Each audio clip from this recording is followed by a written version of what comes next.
Good day to you. This is Galactic bringing you another science presentation in cosmic science. I hope you're interested in that. Today is the 4th day of February in the brand new year of 2026. And over here, you'll see one of my favorite human beings who's on the circuit. He's a comedian, but he's much more than that. He has been compared with George Carlin in the superlative sense.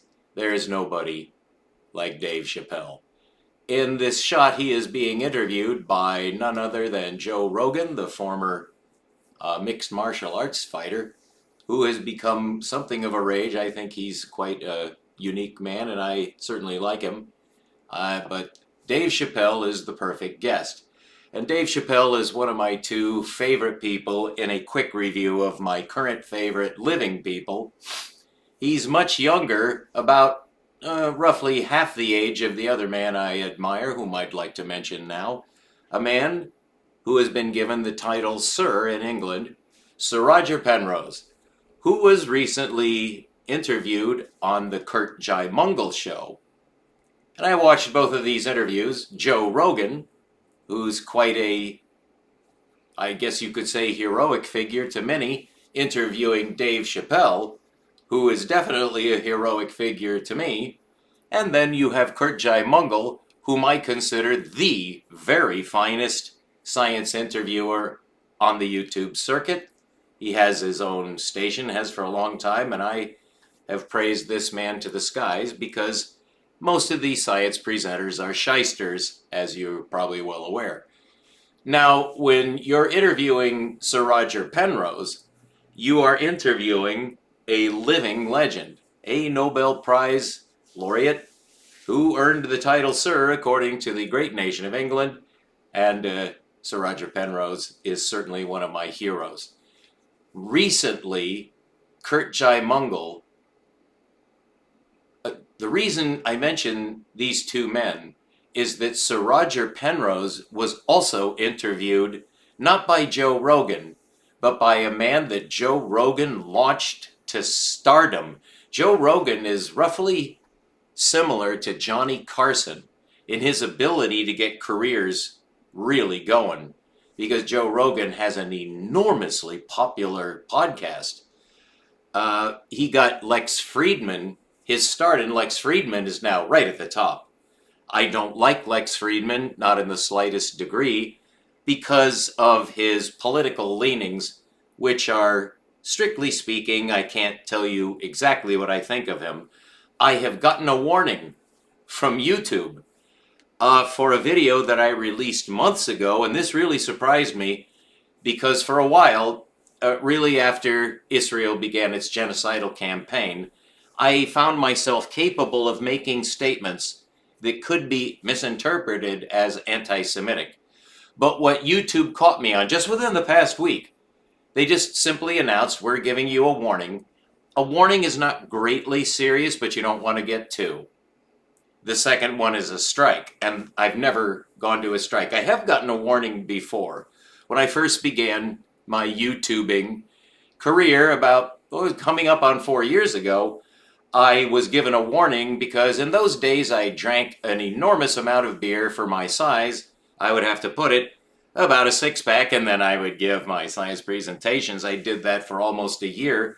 And in a few of those presentations, which got on the average 6 to 7 views, I wasn't like a celebrity. But I used some pretty foul language, which I thought at the time was funny. It was not funny to YouTube, and I got a warning, and I went, oh my God, I was crushed. And I was like, no, why? I'm a good guy. And then they'll immediately delete it, but they'll tell you which one it was, and I keep all of my copies on a hard drive. So I looked it up and I listened to it and I went, oh, shit. And I said much worse than that in the YouTube. It wasn't against any, it was just nasty. I was pretty inebriated. So that was my first warning, but I just got a warning. It wears off after 3 months. So in 3 months, if I mind my P's and Q's, it'll just go away because everyone can make a mistake. YouTube, it can get emotional depending on what you're doing. Well, I'm supposed to be doing science, right? Science.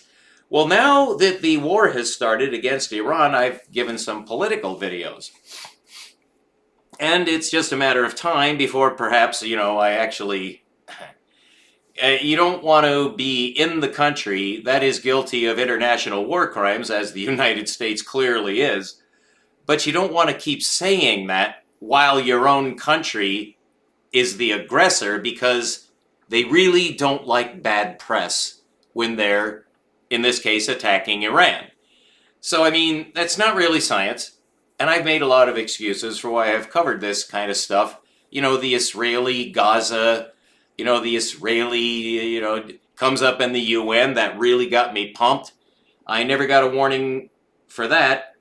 It was in another context having to do with religion where I made, and I looked it up again. They deleted it, the one that I just got a warning for. It was, I would say, objectively, it could be easily taken as anti-Semitic. It was improper. And I wasn't exactly inebriated, but I had had a couple of beers, and I was having, let's just say it was a big mistake, and I was sad, and now it's gone. And I actually took some time out about 6 months ago, just going, you know what? I know I sometimes get out there. I get pressured, according to my own weakness, is my own fault. And I went back over my videos and I made 2/3 of my 1,000 videos private. So right now I only have less than 500 videos published, which each got a like, with very few exceptions, or it got a lot of views, which is not all that common, but I do get likes.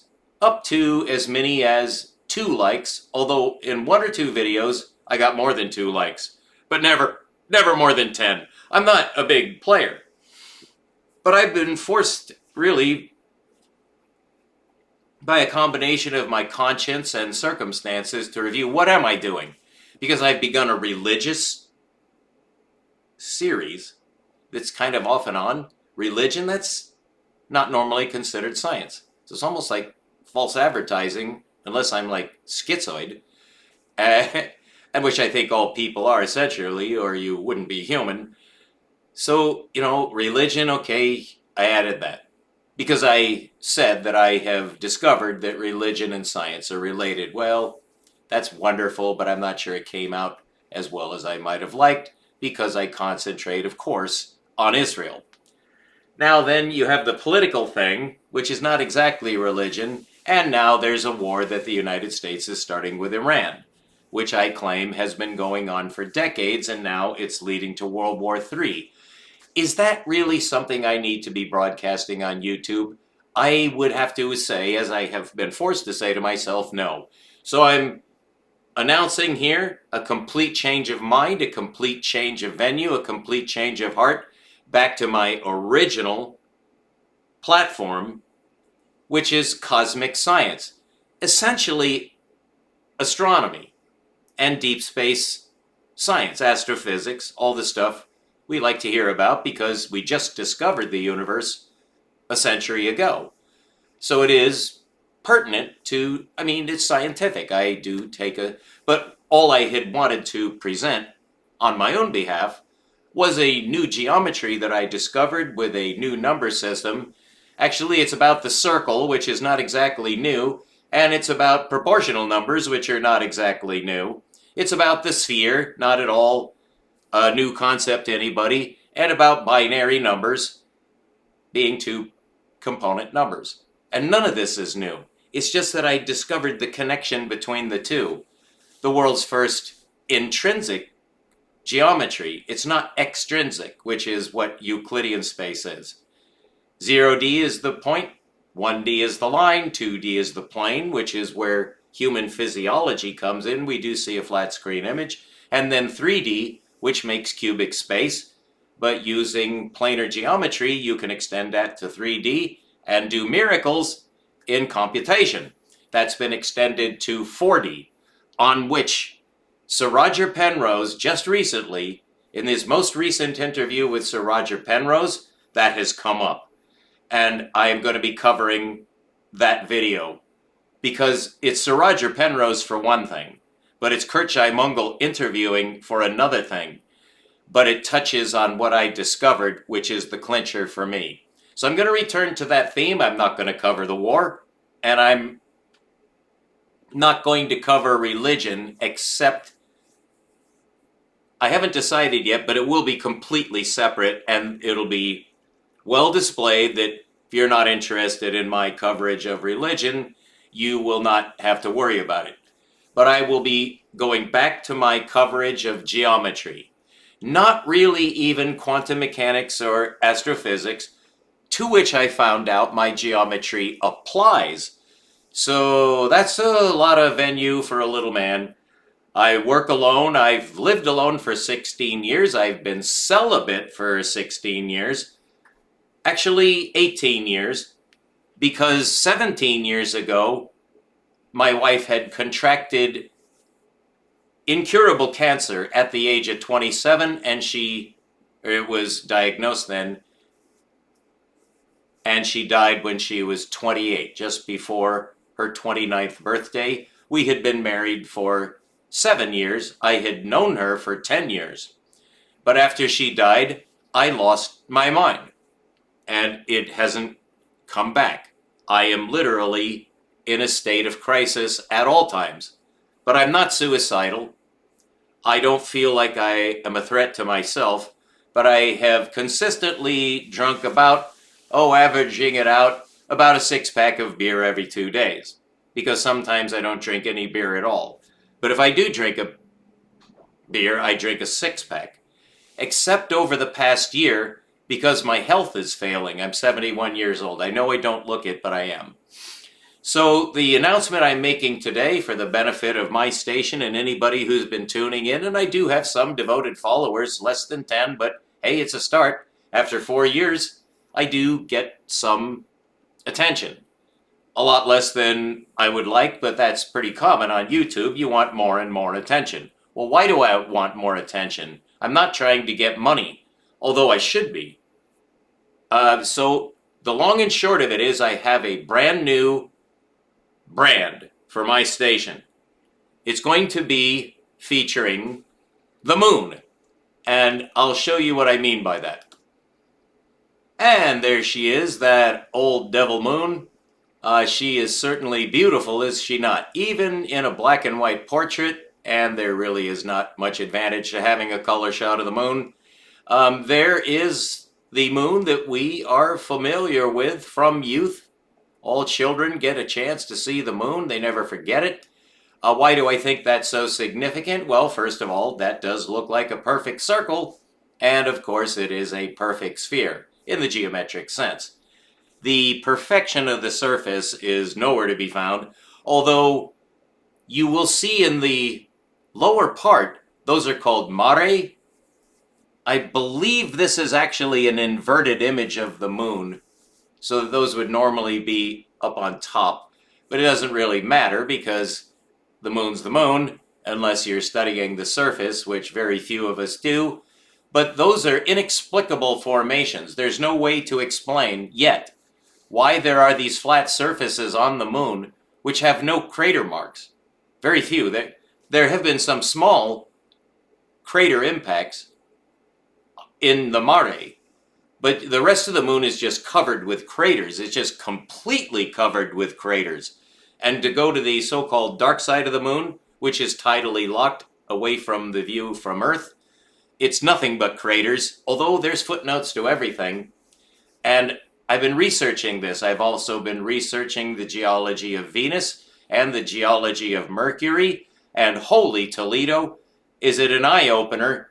We have not yet covered the solar system science in this cosmic science presentation series. Also on Mars, water has been discovered.